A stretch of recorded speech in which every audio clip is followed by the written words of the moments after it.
भक्तजनों, आज आप सुनेंगे एक ब्राह्मण की पुत्र और उनकी पत्नी की कहानी। खूब सुंदर दुख भरी कहानी है। किसी गांव में एक ब्राह्मण और ब्राह्मणी रहा करते थे। उनकी एक ही पुत्र था। उनकी पुत्र के नाम चंदर था। ब्राह्मण और ब्राह्मणी अपना पुत्र से बहुत प्यार करती थी। और दोनों एक दिन सोच रहे थे कि चंदर तो अब 12 हो गया है, उसकी शादी करवा देना चाहिए। उनकी शादी करवा देने से घर में पत्नी आ जाएगी और मेरी बहू आ जाएगी, तो थोड़ा मेरा आराम मिल जाएगा। यही सोचकर ब्राह्मण ब्राह्मणी अपना चंदर को बहुत धामधूम से शादी करवा देते हैं। घर में बहू आती है। बहू के साथ चंदर कम से कम 2 महीना बिताया था। उसी 2 महीने में उनकी पेट में संतान आ गया था। लेकिन किसी को पता नहीं था, नहीं पत्नी का और नहीं पति का। एक दिन चंदर सोकर उठता है, अपना माँ से कहता है कि माँ देखो, अब तो मैं एक पेट से 2 पेट हो गया हूँ, अब मुझे परदेश जाना चाहिए। माँ ये बात सुनकर बहुत खुश हो जाती है।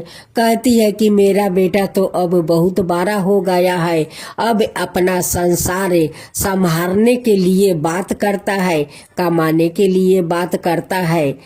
चंदर कहता है कि माँ देखो, और कितना दिन मैं बैठकर खाना खाऊंगा, मैं परदेश जाता हूँ कमाने, मुझे तो अब कमाना चाहिए। देखो हमारा एक पेट से 2 पेट हो गया है।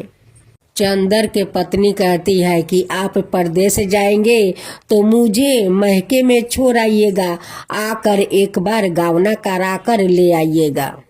सासू माँ कहती है कि बहू तो ठीक है बात कहती है, जा बेटा उसको मायके छोड़ाओ। चंदर अपना पत्नी को छोड़कर वो परदेश चला जाता है। वो 1 साल के बाद लौटता है और उनकी पत्नी का इधर एक संतान खूब सुंदर होता है। उनकी बेटा को देखते देखते 6 महीना का हो गया। जब चंदर परदेश से लौटा तो अपना माँ से कहता है कि माँ मैं जाता हूँ पत्नी को गावना कराने। माँ कहती है कि बेटा जा, तू गावना करा कर अपना पत्नी को ले आओ। जब चंदर अपना ससुराल जाता है तो उनकी सासू माँ उनकी बेटा को गोद में डाल देती है। अब तो चंदर कहता है कि ये किसका लड़का है। सासू माँ कहती है कि दामाद जी, ये तो आपका ही बेटा है, 6 महीना का हो गया है। अब तो चंदर भड़क जाता है, कहता है कि सासू माँ 2 महीना में कैसे मेरे पत्नी का पेट में संतान आ गया, ये हमारा संतान नहीं है। ये लगता है मेरे जाने के बाद कोई और के साथ रंग रलिया मनाई है, उसकी ये संतान है, ये मेरा संतान नहीं है। उनकी पत्नी रो रो कर कहती है कि नहीं स्वामी, ये आपका संतान है। वो 2 महीना के अंदर में मेरा पेट में आ गया था, वो मुझे भी पता नहीं था कि मैं आपको बताऊं। 2 महीना में मैं कैसे बता सकती हूँ। जब मैं महके में आई तब मैं समझा कि मैं माँ बन चुकी हूँ। ये देखिए आपका बेटा 6 महीना का हो गया है, ये आपका ही बेटा है। मैं तो किसी दूसरा मर्द को और देखती नहीं हूँ, तो उसकी साथ मैं कैसे रंग रलिया मना सकती हूँ। ये आपका ही बेटा है। चंदर अपना बेटा को घर लेकर आता है और पत्नी को कहता है कि ये नाजायज बच्चा को मैं अपना घर में नहीं रखूंगी, क्योंकि कलंक मेरा लग जाएगा। इसे मैं गंगा में बहा देता हूँ। चंदर को माँ कहती है कि बहू झूठ नहीं बोल रही है, चंदर ये तेरा ही तो संतान है। कहता है कि नहीं माँ, ये झूठ बोल रही है। चंदन उस बच्चा को हाथ में टांग लेता है और गंगा बहाने के लिए चल देते हैं। आगे आगे चंदन जाता है या पीछे से उनकी पत्नी रोते हुए जाती है। कहती है कि स्वामी ये आपका ही बच्चा है, ये दूसरा कोई और का नहीं है, ये आपका ही संतान है, इसे गंगा में मत बहाइए स्वामी, गंगा में मत बहाइए। उसी रास्ते से विनायक गणेश जी अपना लव और शुभ के साथ वो कहीं जा रहे थे।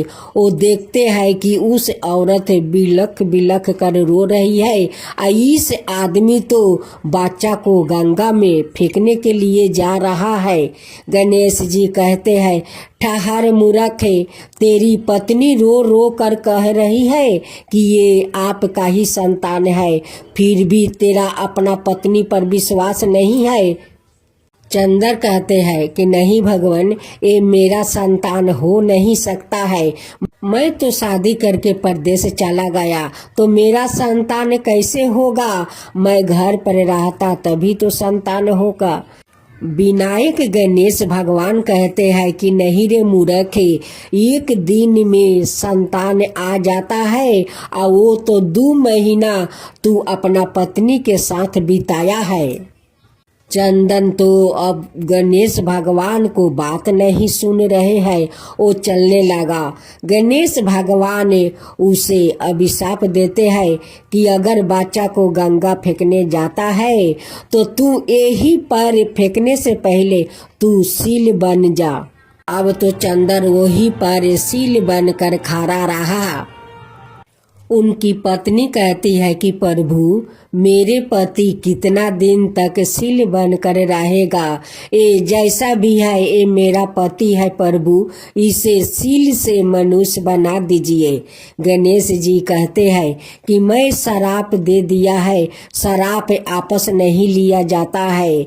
1 साल के बाद जब कोई भगवान इस जंगल से गुजरेंगे और वो इसे लात मारेंगे तभी अपना ये रूप में आएगा। कह कर गणेश भगवान चले गए। चंदर के पत्नी अपना बेटा को लेकर घर आ गई। चंदर के पत्नी मिलने के लिए रोज उस जंगल में जाती है और उस पत्थर से मिलती है। जब बहू घर आती है तो सासू माँ पूछती है कि चंदर कहाँ है। कहती है कि वो तो सील बन गया है। रास्ते में गणेश भगवान भेटाए थे, वो बहुत समझाए लेकिन आपका बेटा नहीं समझे। वो जिद करके मेरे बेटे को गंगा फेंकने जा रहा था। गणेश भगवान का गुस्सा आ गया और उन्हें शराप दे दिया कि तू 1 साल तक सील बनकर यहीं पर खड़ा रहेगा। जब कोई 1 साल के बाद भगवान आएंगे और तुझे लात मारेंगे तभी तू सील से मुक्ति होगा और तू मनुष्य बन जाएगा। चंदर का पत्नी 1 साल तक उस जंगल में उसे अपना सील पति से रोज मिलने जाती थी। उनकी मन नहीं मानता था, उनका मन में तो कोई छल कपट नहीं था और नहीं किसी मर्द के ऊपर वो देखती थी।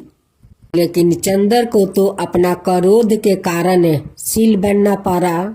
एक दिन उसी रास्ता से गणेश अपना दोनों पत्नी के साथ गंगा या स्नान करने जा रहे थे।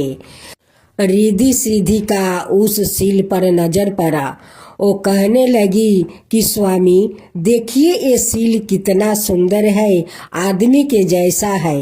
गणेश जी कहते हैं कि ये कोई कारण के लिए ये सील बना है, लगता है कोई पाप किया है, उसी के कारण ये सील बना है।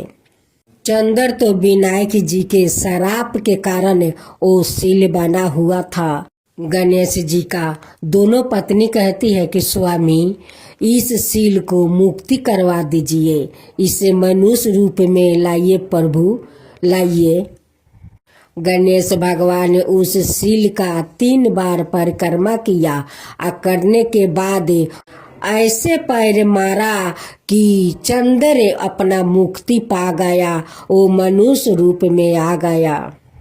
उसी समय उनकी पत्नी अपना पति को देखने उस जंगल में जा रही थी। वो जाते जाते देखती है कि वहाँ पर तो गणेश भगवान अपना दोनों पत्नी के साथ है। और गणेश भगवान तो मेरे पति को मुक्ति दिला दिया। विनायक जी सील बनाए और गणेश भगवान मुक्ति दिलाए। चंदर और चंदर का पत्नी दोनों गणेश भगवान का पैर पकड़ लेते हैं।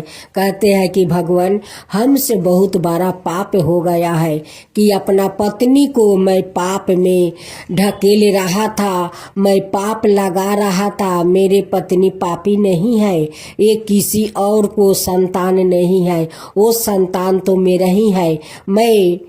आज मैं अनाथ करने जा रहा था प्रभु, आज अपना बेटा को मैं गंगा में फेंक देता। आपको लोग झूठ नहीं कहते हैं कि आप विघ्न हरता है। जहाँ कोई तकलीफ होता है वहाँ आकर आप खड़ा हो जाते हैं, विघ्न हार लेते हैं। आप मेरा संतान को बचाया है प्रभु, ये कभी नहीं भूलूंगा, कभी नहीं भूलूंगा। आज से हम दोनों आपको धाम धूम से श्रद्धा भक्ति से गणेश जी का पूजा करेंगे।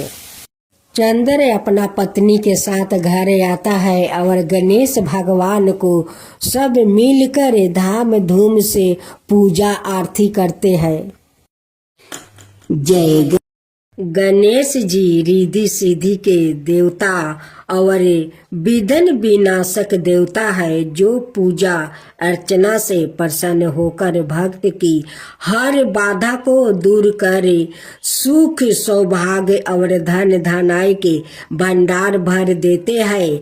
उनकी दयाशीलता और दानशीलता को लेकर काफी कथाएं भी प्रचलित है, जिनमें एक बुढ़िया से खीर खाने की लोक कथा काफी प्रसिद्ध है। गणेश जी और खीर की कहानी। एक बार गणेश जी ने पृथ्वी के मनुष्यों को परीक्षा लेने का विचार किया। वो अपना रूप बदलकर पृथ्वी पर भ्रमण करने लगे। उन्होंने एक बालक का रूप बना लिया और एक हाथ में एक चमचा में दूध ले लिया और दूसरे हाथ में एक चुटकी चावल ले लिया और गली गली घूमने लगे। साथ ही साथ आवाज लगाते चल रहे थे, कोई मेरे लिए खीर बना दो, कोई मेरे लिए खीर बना दो, कोई मेरे लिए खीर बना दो। कोई भी उन पर ध्यान नहीं दे रहा था, बल्कि लोग उन पर हंस रहे थे। वो लगातार एक गांव के बाद दूसरे गांव इसी तरह चक्कर लगाते हुए पुकारते रहे, पर कोई खीर बनाने के लिए तैयार नहीं था। सुबह से शाम हो गई, गणेश जी लगातार घूम रहे। एक बुढ़िया थी, शाम के वक्त अपनी झोपड़ी के बाहर बैठी हुई थी। तभी गणेश जी वहां से पुकारते हुए निकले कि कोई मेरी खीर बना दे, कोई मेरी खीर बना दे। बुढ़िया बहुत कोमल दया वाली स्त्री थी। उन्होंने कहा, बेटा मैं तेरी खीर बना देती हूँ। गणेश जी ने कहा, माई अपने घर में से दूध और चावल लेने के लिए बर्तन लाओ। बुढ़िया एक कटोरी लेकर जब झोपड़ी का बाहर आई तो गणेश जी ने कहा, आपने घर का सबसे बड़ा बर्तन लेकर आओ। बुढ़िया को थोड़ी झंझलाहट हुआ, पर उसने कहा, चलो बच्चे का मन राख लेती हूँ। और अंदर जाकर वो अपने घर से सबसे बड़ा पतीला लेकर बाहर आई। गणेश जी ने चमचे में से दूध पतीले में ढालने शुरू किया। तब बुढ़िया के आश्चर्य की सीमा नहीं रही। तब उसने देखा दूध से पूरा पतीला भर गया है। एक के बाद एक वो बर्तन झोपड़ी बाहर लाती गई और उसमें गणेश जी दूध भरते चले गए। इस तरह से घर के सारे बर्तन दूध से लबा भर गया। गणेश भगवान ने बुढ़िया से कहा, मैं स्नान करके आता हूँ, तब तक तुम खीर बना लो, मैं आपस आकर खाऊंगा। बुढ़िया ने पूछा, मैं इतनी सारी खीर का क्या करूं?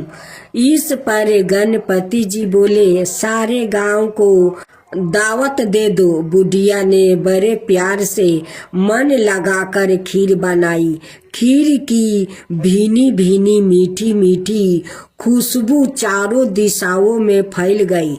खीर बनाने के बाद वो हर घर में जाकर खीर खाने का न्योता देने लगी। लोग उस पर हंस रहे थे। बुढ़िया के घर में खाने को दाना नहीं है और यह सारे गांव को खीर खाने की दावत दे रही है। लोगों को कुतूहल हुआ और खीर की खुशबू से लोग खींचे चले आए। लो, सारा गांव बुढ़िया के घर में इकट्ठा हो गया। जब बुढ़िया की बहू को दावत की पाता मालूम हुई तब वो सबसे पहले वहां पहुंच गई। उसने खीर से भरे पतीलों को जब देखा तो उसके मुंह में पानी आ गया। उसे बड़ी जोर से भूख लगी हुई थी। उसने एक कटोरी में खीर निकाल ली और दरवाजे के पीछे बैठकर खाने की तैयारी करने लगी। इसी बीच एक छींटा गिर गया और गणपति जी को भोग लग गया और वो प्रसन्न हो गए। अब पूरे गांव को खाने की दावत देकर बुढ़िया वापस अपने घर आई तो उसने देखा बालक वापस आ गया था। बुढ़िया ने कहा, बेटा खीर तैयार है, भोग लगा लो। गणपति जी बोले, माँ भोग तो लाग चुका है, मेरा पेट पूरी तरह से भर गया है, मैं तृप्त हूँ, अब तू खा ले, अपने परिवार और गांव वालों को खिला दे।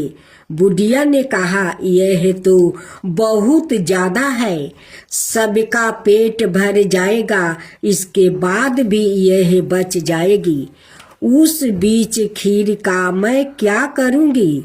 इस पर गणेश जी बोले, इस बीच खीर को रात में अपने घर के चारों कोने में रख देना। और बुढ़िया ने ऐसा ही किया। जब सारा गांव जी भर कर खा चुका तब भी ढेर सारी खीर बच गई। उसने उसके पात्रों को अपने घर के चारों तरफ रख दिया। सुबह उठकर उसने क्या देखा, पतीलों में खीर के स्थान पर हीरे जवाहरात और मोती भर गया है। वो बहुत खुश हुई, उसकी सारी दलीदरता दूर हो गई और वो आराम से रहने लगी। उसने गणपति जी का एक भाव मंदिर बनवाया और साथ में एक बड़ा सा तालाब भी खुदवाया। इस तरह उसका नाम दूर दूर तक प्रसिद्ध हो गया। उस जगह वार्षिक मेले लगने लगे। लोग गणेश जी की कृपा प्राप्ति करने के लिए उस स्थान पर पूजा करने और मन्नत मांगने के लिए आने लगे। गणेश जी सबकी मनोकामना पूरी करने लगे। हे गणेश भगवान, जैसे आप उस बुढ़िया पर कृपा किया वैसा ही सब पर करना। कहानी कहने वाला, हुंकार भरने वाला, सुनने वाला, उनकी सारे परिवार पर कृपा करना, अड़ोस पड़ोस पर कृपा करना, सारा दुनिया पर कृपा करना। तो बोलो गणेश भगवान की जय, गणपति पप्पा की जय। अब सुन गणेश भगवान की व्रत कथा। राजा सातानिक ने सुमितु मुनि से पूछा, प्रिय वर गणेश जी को गणों का राजा किसने बनाया और बड़े भैया कार्तिकेय के रहते हुए यह कैसे विघ्नों के अधिकारी हो गए। सुमितु मुनि ने कहा, राजा आपने बहुत अच्छी बात पूछी है, जिस कारण ये विघ्न कारक हुए हैं और जिन विघ्नों को करने से इस पद पर उनकी नियुक्ति हुई है, वो मैं कह रहा हूँ, उसे आप एक ग्रह चित होकर सुने। पहले कीर्तियोग में प्रजाओं की जब सृष्टि हुई तो बिना विघ्न बाधा के देखते ही देखते सब कार्य सिद्ध हो जाते थे। अंत में प्रजा को बहुत अहंकार हो गया। कैलेश राहित अहंकार से परिपूर्ण प्रजा को देखकर ब्रह्मा ने बहुत सोच विचार करके प्रजा समृद्धि के लिए विनायक को विनियोजित किया। अंत ब्रह्मा के प्रयास से भगवान शंकर ने गणेश को उत्पन्न किया और उन्होंने गणों का अधिपति बनाया। हे राजन, जो प्राणी गणेश की बिना पूजा किए ही कार्य आरंभ कर देता है, उनके मुझसे सुनिए। ओ व्याकृत सपने में अत्यंत गहरे जल में अपने को डूबते स्नान करते हुए यह केस मुराए देखता है। कासाय बस्तर से आच्छादित और हिस्सक व्यागिर्दी पशुओं पर अपने को चढ़ाता हुआ देखता है। अत्यंत गर्भ और ऊंट आदि पर चढ़ाकर परिजनों से घेरा वो अपने को जाता हुआ देखता। हीन जो मानव केकरा पर बैठकर अपने को जल की तरंगों के बीच गाया हुआ देखता है और पैदल चल रहे लोगों से घेर कर यमराज के लोक को जाता है और जाते हुए अपने को सपने में देखता है। वो खुद ही अत्यंत दुखी होता है।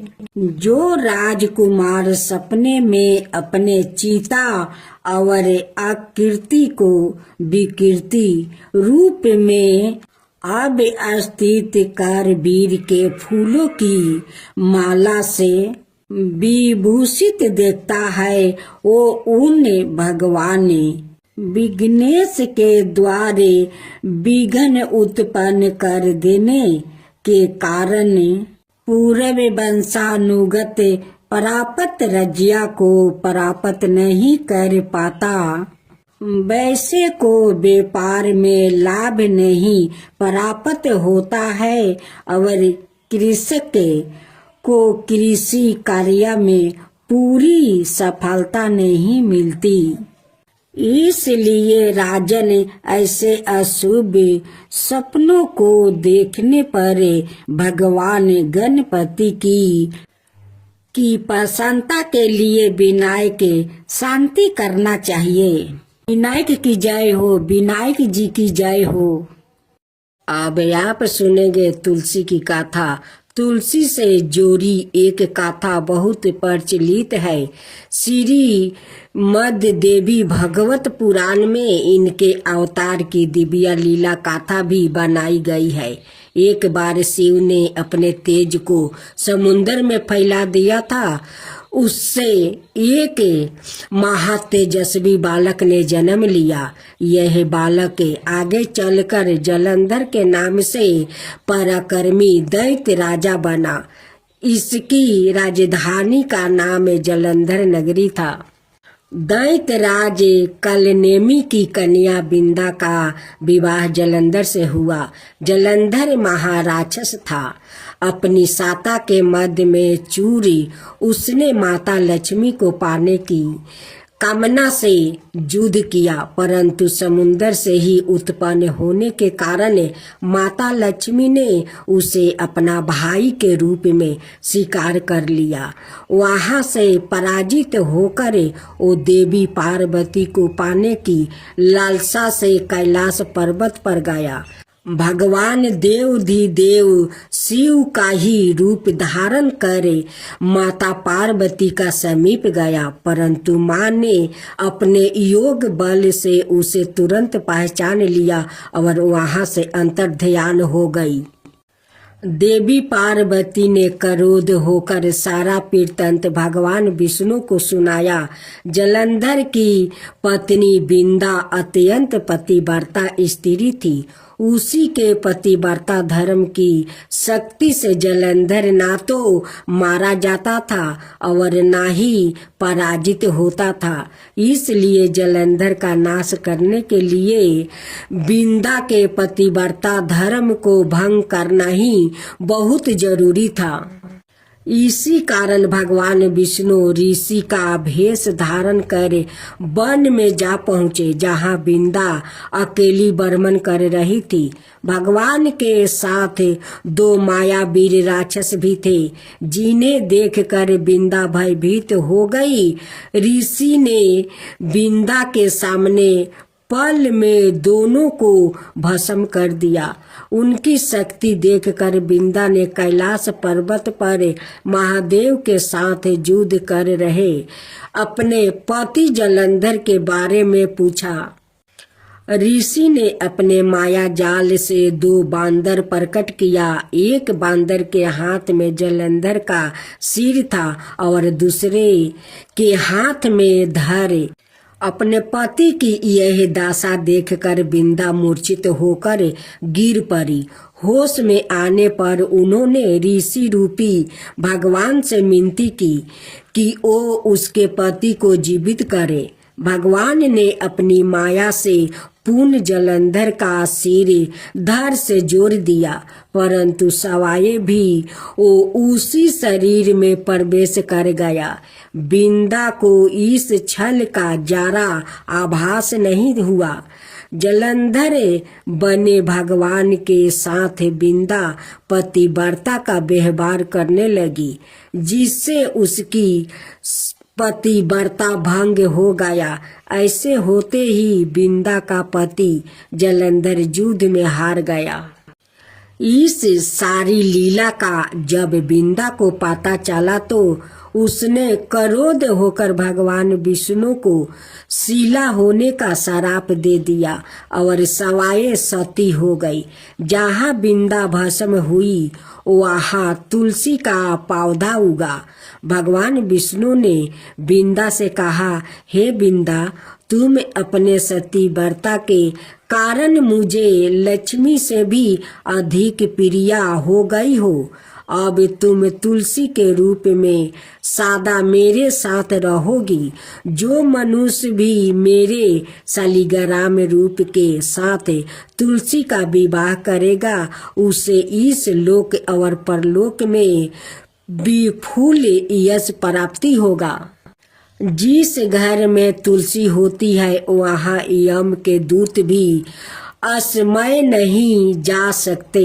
गंगा ओ नर्मदा के जल से स्नान अथवा तुलसी का पूजन बराबर माना जाता है। चाहे मनुष्य कितना भी पापी क्यों ना हो, मृत्यु के समय जिसके प्राण मंजीरी रहती, तुलसी और गंगा जल मुख में राख कर निगल जाते हैं। वो पापों से मुक्ति होकर वैकुंठ धाम को प्राप्ति होता है। जो मनुष्य तुलसी और आंवले की छाया में अपने पितरों का श्राद्ध करता है, उसके पितरों मोक्ष को प्राप्ति हो जाते हैं। उसी दैत्य जलंधर की यह भूमि जलंधर नाम से विख्यात है। सती बिंदा का मंदिर मोहाला कोट किशन चंद में स्थित है। कहते हैं इस स्थान पर एक प्राचीन गुफा थी जो सीधी हरिद्वार तक जाती थी। सच्चे मन से 40 दिन तक सती बिंदा देवी के मंदिर में पूजा करने से सभी मनोरथ पूर्ण हो जाते हैं। अब आप सुने महालक्ष्मी व्रत कथा। माँ लक्ष्मी की जय हो, माँ लक्ष्मी की जय हो। प्राचीन समय में एक गांव में एक गरीब ब्राह्मण रहता था। वो भगवान विष्णु का भक्त था। वो नियमित रूप से श्री विष्णु की पूजा करता था। एक बार श्री हरि ने उस ब्राह्मण की पूजा से प्रसन्न होकर उससे वर मांगने को कहा। तब ब्राह्मण ने इच्छा जाहिर की कि लक्ष्मी जी का निवास उसके घर में हो। यह सुनकर विष्णु जी ने लक्ष्मी जी की प्राप्ति का मार्ग ब्राह्मण को बताया। विष्णु जी ने कहा कि मंदिर के सामने एक स्त्री आती है जो यहाँ आकर उपले थापती है। उसे अपने घर आने का निमंत्रित दो। वो धन की देवी है। जब लक्ष्मी जी तुम्हारे घर आएगी तो तुम्हारा घर धन धनाय से भर जाएगा। इतना कहकर विष्णु जी ध्यान मगन हो गए। अगले दिन सुबह 4 बजे से ही मंदिर के सामने ब्राह्मण आकर बैठ गया। कुछ ही देर में लक्ष्मी जी उपले थपने वही आई। ब्राह्मण ने उनसे उसके घर आने का निवेदन किया। वो सुन लक्ष्मी जी समझ गई कि यह सब विष्णु जी ने ही उससे करने के लिए कहा है। तब उन्होंने ब्राह्मण से कहा कि तुम महालक्ष्मी व्रत करो। यह व्रत 16 दिन तक व्रत करने और 16वां दिन रात को चंद्रमा को अर्घ देने के बाद ही तुम्हारा मनोरथ पूरा होगा। इसके बाद लक्ष्मी जी की पूजा कर ब्राह्मण ने देवी को उत्तर दिशा की और मुख करके पुकारा। उसकी तपस्या से प्रसन्न होकर माल अपना वचन पूरा किया। तब से ही यह व्रत पूरी श्रद्धा किया जाता है। ऐसा करने से व्यक्तियों को माँ का आशीर्वाद प्राप्ति होता है। महालक्ष्मी व्रत का महत्व। हिंदू धर्म में महालक्ष्मी व्रत पूरे 16 दिनों तक रखा जाता है। हालांकि यह निर्जला व्रत नहीं होता है, लेकिन अन्न ग्रहण करने की मनाही होती है। आप इस व्रत में फलाहार कर सकते हैं। 16वां दिन व्रत का उद्यापन किया जाता है। यदि आप 16 दिन तक महालक्ष्मी व्रत करने में असमर्थ है तो शुरुआत के 3 यह आखिरी के 3 व्रत रख सकते हैं। इससे लोग की सभी मनोकामनाएं जल्दी ही पूरी होती है और घर में सुख समृद्धि का वास होता है।